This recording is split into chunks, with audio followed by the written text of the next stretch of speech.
In today's show, the Blazers lose in Utah with a fourth quarter meltdown. We'll talk about why it happened and what the Blazers aren't doing late in games. Plus, we'll look at the differences in the rebuilds in Portland and Utah. Welcome to Locked On Blazers. Let's get into it. You are Locked On Trailblazers, your daily Portland Trailblazers podcast. Part of the Locked On Podcast Network, your team every day. What up, world? It's your past first point guard and Trailblazers reporter, Mike Richmond. You are listening to another episode of Locked On Blazers, part of the Locked On Podcast Network, available wherever you get podcasts and also on YouTube. Thanks for making this show your first listen, coming at you Monday through Friday, each and every weekday. So make it a part of your daily routine and make it your first listen. Tell your friends to do the same. Locked On Blazers, your team every day. In today's show, Blazers lose in Utah to the Jazz. Oh, their biggest game of the season so far in the in-season tournament. They fall to the Jazz. Just a final 11 minutes, couldn't score at all, and that was the difference in this one. Just a fourth quarter where the offense was not available. Talk about that. Do our fastest recap in the West. I want to talk about their approach in the fourth quarter in the second segment a little bit. I think there is a question to be had. What do they want to do? What is it that they want to do? And I think that's worth asking and kind of walking through a little bit. That's what we'll do in the second segment. And then let's talk about the rebuilds. The Blazers play a team in Utah that has a year removed from a heavy pivot off of a successful team in trading away two veterans. The Blazers are now 10 games into a heavy pivot and trading away a franchise icon. These two teams have gone about it differently, and I think what they do in the next steps will be different too. And I want to talk about the sort of two different approaches that we saw, maybe not on display, but two franchises with similar sort of paths up and the paths they've taken to get to this point where they got to go up from here. Let's do what we do. Started with a fastest recap in the West. Blazers lose 115-99 against the Jazz in Salt Lake City. Blazers led 28-36, they trailed 28-36 after one. Hung around in the second quarter. They were down 58-67 at halftime, down 9 going into the break. Blazers turned the ball over 12 times in the first quarter. Jamari Bouye came in and turned the ball over 4 times in his shift, including just picking up a pivot foot and traveling. That was basically the reason that the Jazz had their comfortable lead. The Jazz had 12 more shooting possessions, if you count free throws as well, 10 more field goal attempts in the first half than the Blazers. They had 16 points off turnovers. I think points off turnovers is a little bit misleading, but it just like raw chances, right? They had more chances to take shots at the rim. The Blazers are not good enough on offense to lose the possession game and be competitive.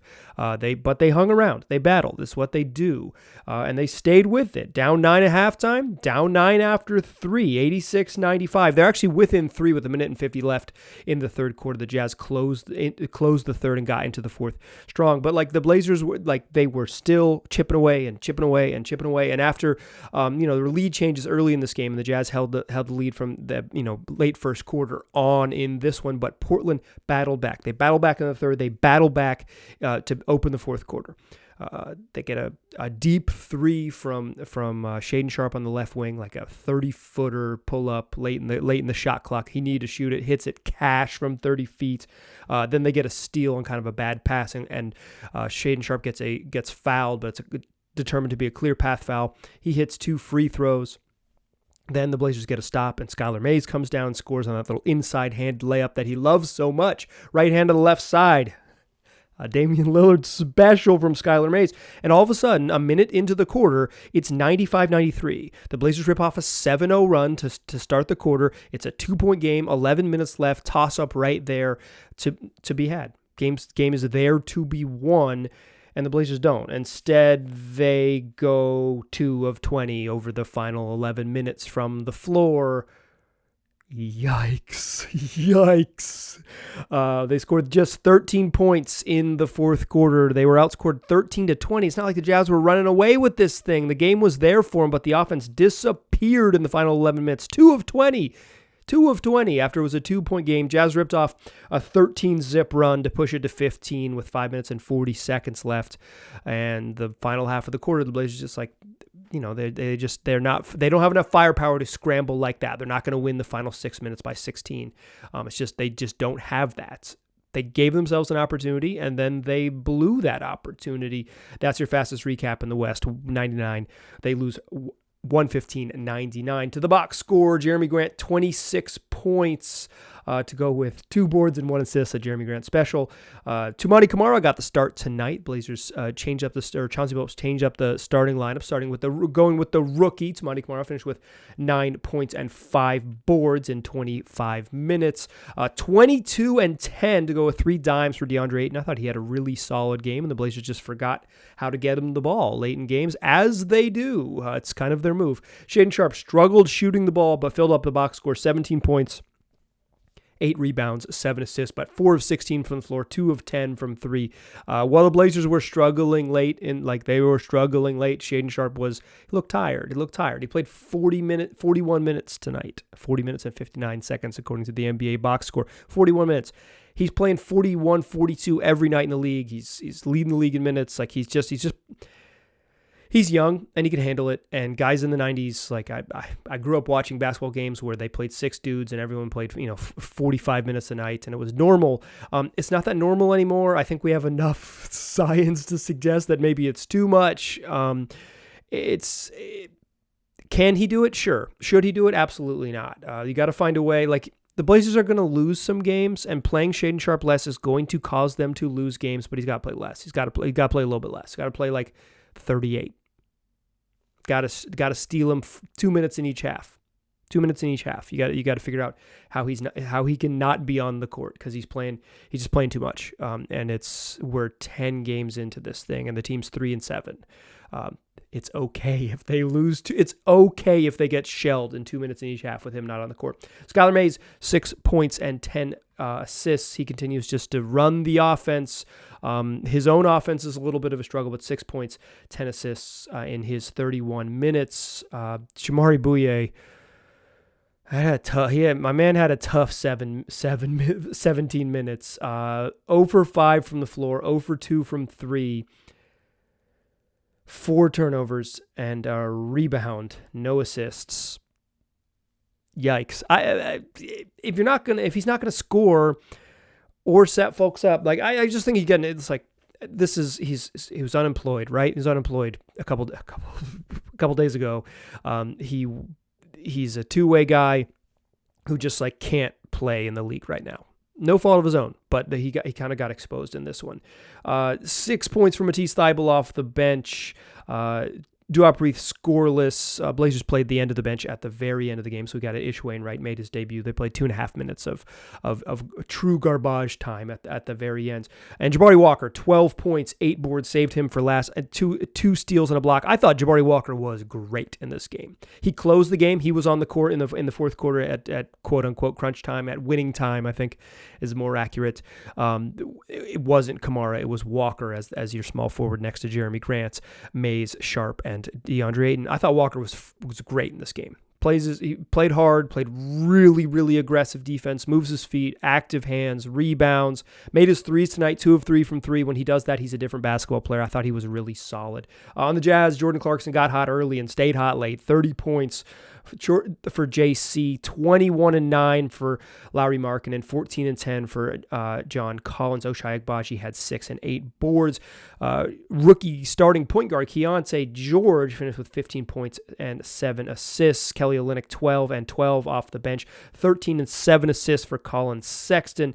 And THT, Talen Horton-Tucker, had 4 points in 21 minutes. Blazers lose 115-99. This game came down to the fourth quarter. This was a 2-point game with 11 minutes left, and the Blazers are deeply shorthanded, and they're like, Duop Reith had a rough game tonight. He's probably not an NBA player right now. He's like a fringe, third center type. Jamar Bouye is not an NBA player. You're playing a ton of minutes for second round pick Toumani Camara. You're playing a ton of minutes for last year's second round pick Jabari Walker. Skylar Mays was a two-way guy before this weekend. Like, this team is shorthanded, and they were already having some depth. They had some depth concerns coming in. Now all that depth is just their regular players. Like, all those depth is just like regular part of the rotation. So the most important thing to know is that this team is just light on talent. But I think the process in the fourth quarter, particularly during a 3-minute stretch where the game just got away from the Blazers, I think it's worth talking about the process, because the execution, the results are going to be what they are because they're going to be light on talent. But the process itself, how they go about it, really matters to me. It's going to matter to me all year long, because how they try to do things informs sort of what their plan is. And having good process and having a good plan is going to be much more important than having good results for them this year. And I don't think the plan was very good. I think the process was bad during a 3-minute stretch that decided this game. That's what we'll talk about in the second segment. First, let's talk about fantasy basketball. My man, Josh Lloyd, all season long, bringing you fantasy basketball picks over at Locked On Fantasy Basketball.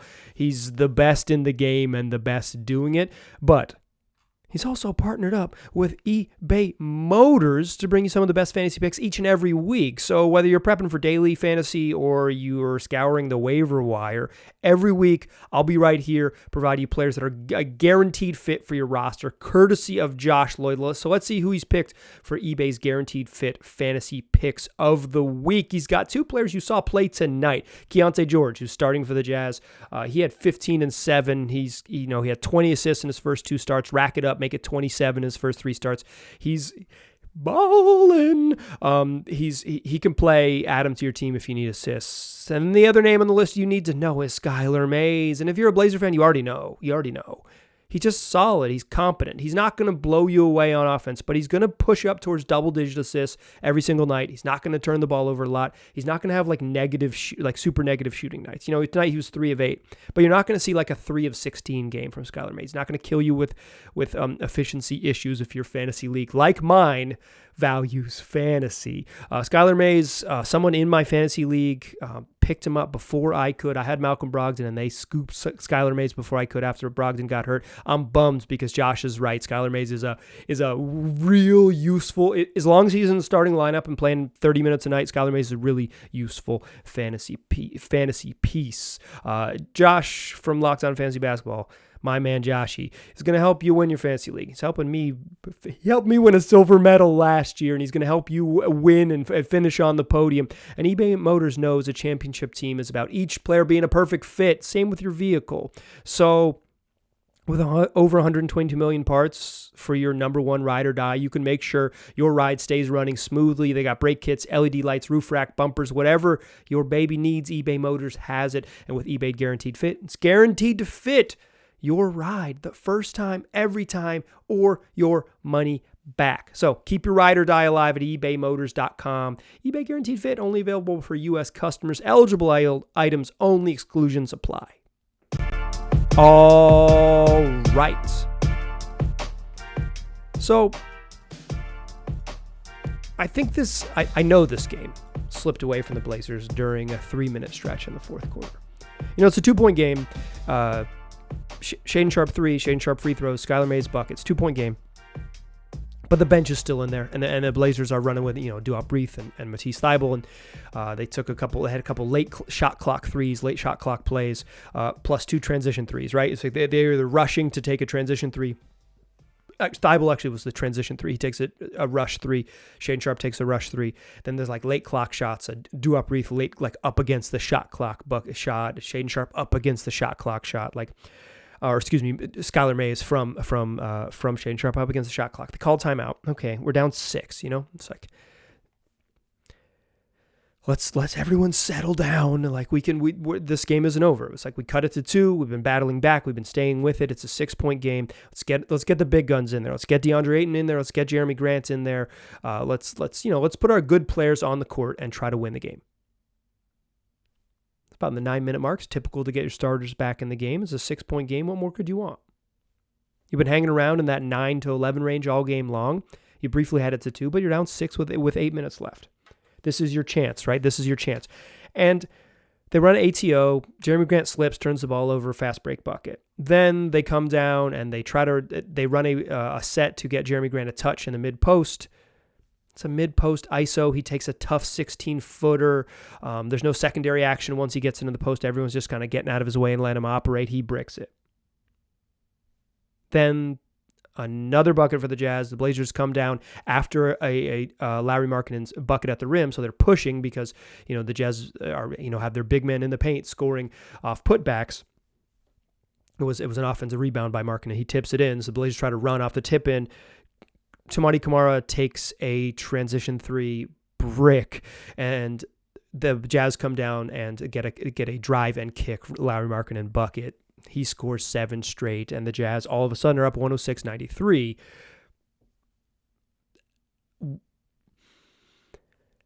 My issue with these 3 possessions, ATO, Jeremy Grant falls down, whatever. It's just like players play. Sometimes those players playing fall over. Hard to know what they were exactly getting into out of that ATO because he slipped so quickly.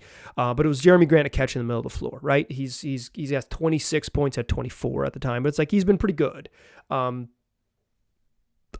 Getting him a touch when you need offense and the offense is kind of struggling is fine, right?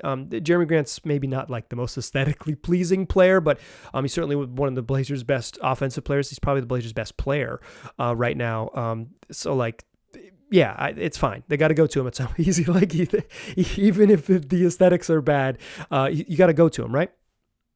He falls down, whatever. But the post ISO, what is that? What is that? No options, no cuts, no nothing. It's just not, I understand that he needs touches and that's where he likes to touch it, but it's a hard shot. And because Jeremy Grant's not a great passer and because they don't have shooters to like give him a bunch of space. So if he does get into the paint, he can kick out, like even if he's not a good passer, just like easy passes because you force help. You're just like, okay, Jeremy Grant, take a tough 16-footer. Hopefully it goes in. Doesn't seem like great process to me.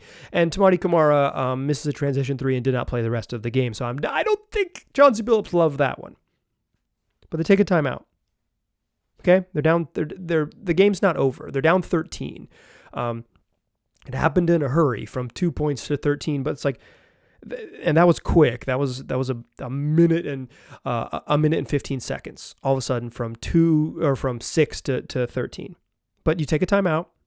Still settle, still half a quarter left, and they run an ATO to get DeAndre Ayton a post touch, and there was an option for Shaedon Sharpe to come off a screen and get a shot at the top of the key. So you're either looking inside to DA or you're looking at the top of the key to Shaedon Sharpe. Well, the Jazz do a really good job of blowing up the post touch. DA is definitely the first option there. They're looking to get him a touch. He hasn't touched the ball since he's been back in. It's like, again, it's been 90 seconds, but 3 possessions, he hasn't touched the ball.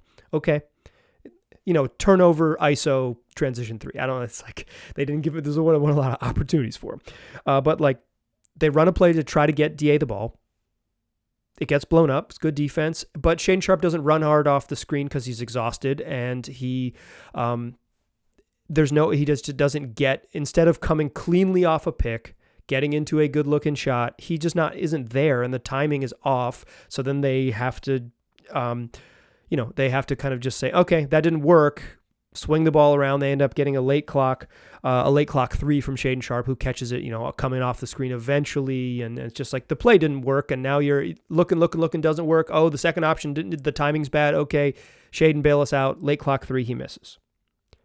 Next time down, the Blazers get all the way to the paint. Skylar Mays gets into the paint, can't score. Blazers miss a putback. Blazers miss a second putback. They go 0 for 3 right at the rim. They're one of the worst finishing teams in the league, but like that's fine. That's good process. You get to the rim, you run pick and roll stuff to get your point guard to the rim. You go for, DeAndre Ayton crashes, Shaedon Sharpe crashes. Sharpe just missed a wide open layup. It happens. He's tired, I think. And then the next possession, they get out in transition, and Shaedon Sharpe, off a long rebound, they get out in transition, and Shaedon Sharpe gets fouled and misses both free throws.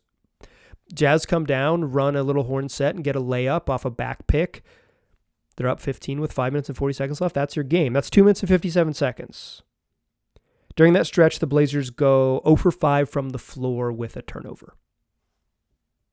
I don't really think the missing shots, like, you go 0 for 5, but 3 of them were missed layups on putbacks. That's just unlucky. One of them is a late clock 3. That's a hard shot to take. One of them is Tamari Kamara taking a very bold transition 3. I don't think the shooting is the problem. I don't even think the outcome is the problem. The Blazers go 6 empty possessions in the course of 3 minutes and lose the game on the road. Whatever. That's going to happen.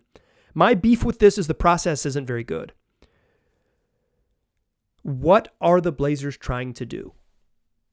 This is winning time. This is the 8 minute and 37 second mark to the 5 minute and 40 second mark in a 6-point game. A 6-point game that blew up to a 15-point game, but a 6-point game. What are they trying to do? Some of it is their players, right? It's like talent is a thing. It's hard to run 2-man game with Jeremy Grant because as a ball handler, doesn't have a super tight handle, not a very good passer, and he just needs more space because of his handle and size and kind of how he operates. Like he's not a good pick and roll operator. He's not a very good screener either because he doesn't set big physical screens. He doesn't roll hard to the rim. He's a guy who's going to score as a spacer and in isolation. So it's hard to run 2-man action with Grant, right? DeAndre Ayton has been pretty good in this whole game. It's pretty good. I thought DeAndre Ayton was solid as heck in this game. Blazers don't look for him maybe enough on switches. I've been complaining about that all year. I'll still complain about it tonight. It's like sometimes he gets a switch. If they switch the 5-man, get DeAndre Ayton a touch. Some of that's coaching, I think, and some of that is just like bad fundamentals from the players on the court of like getting into the right spot and throwing a good entry pass. A lost art in the NBA. There's not a single good team in the league at throwing entry passes except for maybe the Nuggets. But even then, their big guy just walks into it. So you can, DA's been pretty good, but it's like he's not this pick and roll beast without a great pick and roll operator. But I'd still like to see him run it. I'd still like to see them run it. I'd still like to see in this situation have DeAndre Ayton as at the foul line as an entry and horns, run a handoff off him, then let him pitch back and run pick and roll. Like let him get a touch in the middle of the court, or let him or run a little dummy action to get him on a empty side pick and roll, whatever it looks like. Just like get DeAndre Ayton in 2-man action, get him a touch at 15 feet, and make that part of the plan. Shaedon Sharpe's not a great operator in the pick and roll either. He's definitely come a long way. He's certainly better than he's ever been, but he's not like really smooth in it. And the Blazers are down a bunch of point guards, right? Like I get it. The talent is the problem. But I think this stretch where it's like the coach had to draw up a play in the huddle to try to get DeAndre Ayton a touch, and the team failed to do it. They get one paint touch during that stretch, and it's Skylar Mays getting himself into the paint because he's one of the few dudes who can dribble.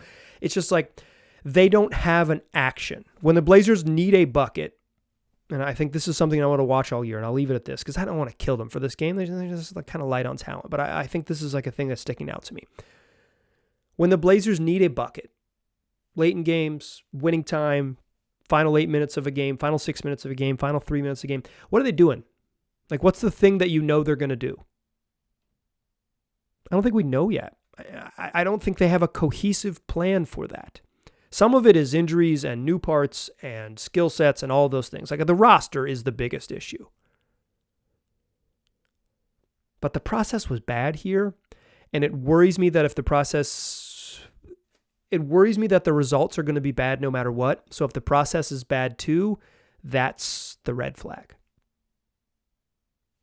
Those are my thoughts on the fourth quarter. Jabari Walker played well. I thought Jabari Walker played well. And I thought DeAndre Ayton getting 17 shot attempts is a nice development. Let's get DeAndre Ayton 15-plus shot attempts every single game.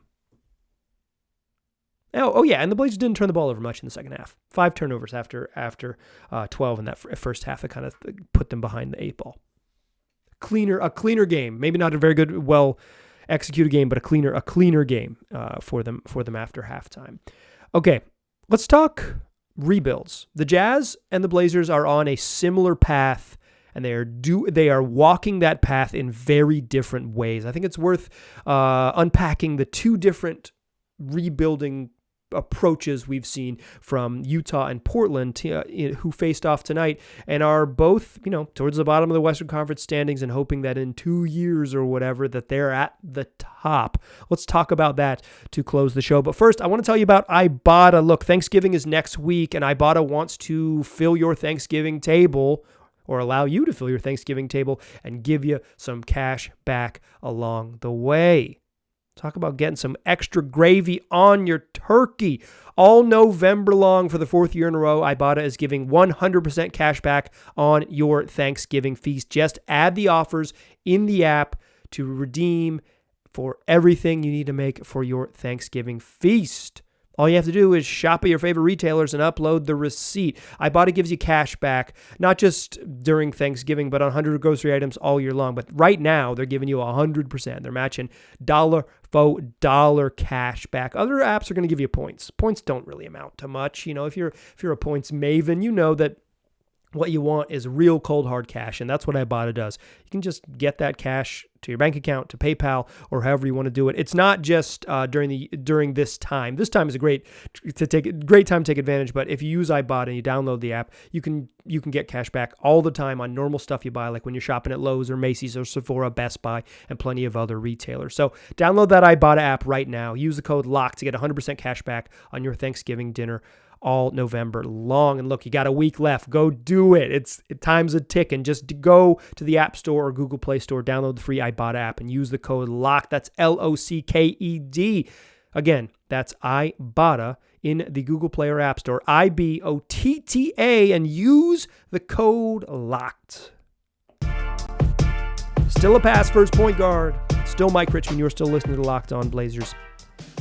It strikes me tonight that we were watching the Jazz play with purple uniforms on a purple court that looked bad. I didn't like how it looked. It was too much purple. We need more contrast. But you know where there was contrast? In the 2 approaches to the rebuild in Portland and Utah. Utah is maybe a year ahead of Portland in the process. They, last offseason, traded Rudy Gobert to Minnesota, traded Donovan Mitchell to Cleveland, and got back a whole haul of draft picks. But they also got back veteran players, and they kept some veteran players on the roster for an extended period. Jared Vanderbilt and Michael Conley, getting Lauri Markkanen, a young veteran who turned out to be an all-star and is just a really good player, blossomed in Utah in Will Hardy's system. He found a place that fits exactly what he wants to, what he is capable of, and giving him that responsibility and the opportunity to spread his wings, where he just wasn't that in his first 5 seasons in the league. But they didn't bottom out. In fact, the Jazz didn't have draft picks in 2022 when they were about to make the pivot off of Gobert and Mitchell. Instead, they traded for 2 draft picks. Like part of the haul back was Ochai Agbaji, the Cavs selection, who was 14th overall, and Walker Kessler, who was the Timberwolves 22nd selection overall. These are the end of the lottery at 14 and the back half of the first round at 22 with Agbaji and Kessler. Kessler was top 3 in Rookie of the Year voting last year. Agbaji played 26 minutes as their starting small forward tonight. Guys who can contribute. But they didn't bottom out last year. Like, they eventually traded away veterans and had to make a decision. It was like they were kind of vaguely competitive, and because of the way the play-in works, more teams are competitive for longer. And it's like, well, what if we make the playoffs? But eventually at the trade deadline, they decided, yes, we would rather make a deal with the Lakers and get another future draft pick, and Taylor Horton Tucker and all that. And have, clear up some future money, get off some future money with Conley and Vanderbilt out of there, and like have a boatload of cap space. And sure, why not? So then they did trade away vets, and they did kind of fade down the stretch when they had a worse roster, when they didn't have the high level competency of Mike Conley in there.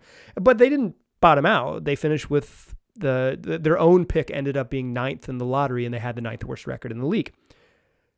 But they had draft picks because they made trades. So they had 9 and they had 16. 9, they have Taylor Hendricks, who's in the G League right now, still kind of needs some seasoning. And 16 is Keontae George, who's now their starting point guard.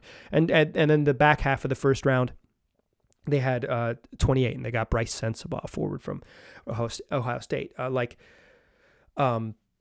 Who's also was not on the active roster tonight. But they weren't top of the lottery. They weren't in the Wemby sweepstakes in any meaningful way, right? They were low, they're in the outside of the top 5, looking like, in places 9 and 16 where it's much harder to find stars. Like, it's just harder to find stars. It's true. It happens all the time. You can go point to a bunch of examples of it, but it's harder. Like, I think the history of the league and all NBA teams over the last, 35 years bear it out. It's hard to find stars. And yet Utah goes in this offseason. They don't have top tier draft picks, but they got a bunch of young players to add to their sort of young veteran core with George and Markkanen. And they make an easy trade because they have all this cap space. They say John Collins is available and we can get him for Rudy Gay and a draft pick. Basically just salary dumping John Collins out of Atlanta, and the Jazz, with their cap space, absorb him easily, a second round pick and Rudy Gay and the rights to Rudy Gay's contract to make it work. Easy peasy. So the rebuild continues with another young veteran on a big contract for a couple more seasons. They don't have that top tier star, and they don't have that top tier high level draft pick that's maybe going to turn to a star. Walker Kessler is really good, and like he might end up being really good, but like I don't think anyone watches Walker Kessler play and says like he's going to be maybe like defensive player of the year, you might say, but like no, it's like this dude is going to be one of the 10 best players in the league at some point. No, he's just going to be a really good player for a long time in the NBA. But to win, you need top tier talent, and I think the Jazz are kind of short on that. You look at the Blazers, who kind of went the other way, as opposed to a team that, has prioritized being somewhat competitive. They're a team that's super duper duper young, 6 players who are either in their first or second year. And while their trades landed them back some veteran players like Rob Williams and Malcolm Brogdon. I was going to say Drew Holiday. I don't think they have Drew Holiday. And a young veteran. I think DeAndre Ayton is in some ways comparable to Markkanen, and it's not this. It's like not apples to orange. It's not apples to apples. It's apples to, I don't know, starfruit or something. But it's like young veteran who obviously has talent type of thing. Like still in their mid-20s and can take off. It's just and Markkanen's has been paid and yada yada yada. So. It's somewhat similar, although not immediately analogous. Analogous, excuse me. It's the difference is that the Blazers bottomed out twice. The year that Dame got hurt, his second to last season, they pulled the plug for 6 weeks. Last year, they truly pulled the plug for the final 10 games. They have operated as a team chasing high level draft picks, and instead of picking at 9 and 16 or 14 and 9 are the 2 highest draft picks the Jazz have had over the last 2 years. 7 and 3 have been the 2 highest draft picks the Blazers have had over the last 2 years. And 7 they dropped back to 7. They had odds to finish with the 6th worst record in the NBA. It is a different path, because you're playing 20-year-old Shaedon Sharpe, and he's part of this future. And maybe Keontae George falls in that same sort of realm, although he was the 16th pick in the draft. But Scoot is a type of pick, and he hasn't been very good to begin his career, but is a little early to sell on Scoot. If you're selling Scoot stock, I would love to get your shares. But the Blazers are a team that prioritize high draft picks, high lottery picks to get there, and the Jazz prioritize future draft picks down the line, but like young veterans and not bottoming out. Here's the difference. The Blazers and Jazz are not going to be players in free agency. The Jazz have more ammunition to trade for the next star. The Blazers are in a different spot right now, and they may end up trading away picks and the ammunition, I mean, it's just like a bunch of draft capital, and you have some money to make it work, but the draft capital is the thing the Jazz have.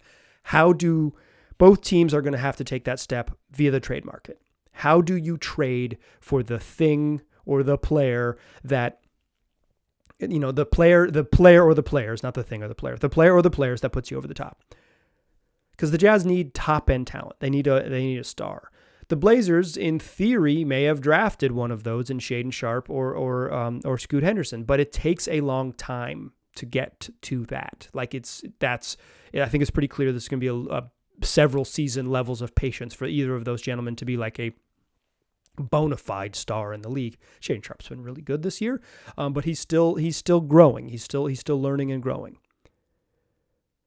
The challenge the Blazers might bottom out again and get another high draft pick, and you get another chance at a star and another thing. The Jazz, will see where they end up. They've got their own pick, top 10 protected, and then a bunch of future picks in 2025 and a bunch of future picks in 2027. Over the next 4 drafts, the Jazz have, let's count them up, 1, 2, 3, 4, 5, 6, 7, 8, 9 picks over the next 4 drafts, 9 first-round picks over the next 4 drafts. More picks you know what to do with. They're going to have to cash them in. And the Blazers, this season, have to figure out what their direction is. The Jazz were patient. They didn't go for it this year. They made a trade to say, okay, let's add another decent young player in John Collins and continue to build and when a player that we want and the thing that we want is available, we can make a big trade to make it happen. And the Blazers have to figure out what their direction is. What does Scoot do? What does Shaedon do? And where to get there? Because they don't have that sort of core veteran group. Maybe they do when they're fully healthy, and we'll see. But that core veteran group that's like Clarkson and Markkanen and Sexton to some extent, and John Collins a little bit, like who you say, okay, this team's going to be not awful. The Blazers right now they're just like young, and they don't have that. That's not what they with the injuries they have and everything. It's just like they're gonna be a team that scuffles a little bit. The question is, what do you do next? And I think because of the route the Jazz took and the route that the Blazers took, what they do next is the Blazers are maybe waiting for the draft picks to pop, while the Jazz are waiting for the trade market to open up. All right, that's going to do it for today's show. A long one on a Wednesday. Thanks for listening. Blazers play the Cavs tonight. So guess what?